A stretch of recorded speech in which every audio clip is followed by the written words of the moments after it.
Պրոբլեմն այն է, որ Կտրիչ Ներսիսյանը իր արդեն հայտնի խմբակի հետ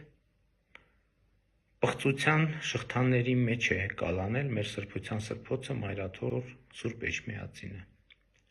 Նրանք ամենևին մեր Տեր և Ուսուցիչ Հիսուս Քրիստոսի ուսմունքը և վարդապետությունը չեն տարածում, այլ տարածում են պղծություն, կոռուպցիա, քրեական ենթամշակույթ։ Մեր սրբության սրբոցի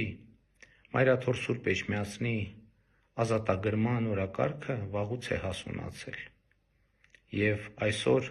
Հովհաննավանքի պատարագը խորհրդանշելու է մեր սրբության սրբոցի Մայրաթոր Սուրբ Էջմիածնի ազատագրման գործնական փուլի մեկնարկը, և մեզնից յուրաքանչյուրը պետք է կատարի իր ընտրությունը ներառյալ հայաստանյաց առաքելական Սուրբ Եկեղեցու քահանաները։ Սիրում եմ բոլորիդ և աղոթում եմ բոլորիդ համար, և որպես դրա առհավատչա ուզում եմ ձեզ հետ խոսել Սաղմոսով։ Սաղմոս համար 1. Իրական ճշմարտությունը, Սաղմոս Դավթի։ Երանելի այն մարդը, որն ամբարիշտների խորհրդով չի շարժվում, մեղավորների ճանապարհին ոտք չի դնում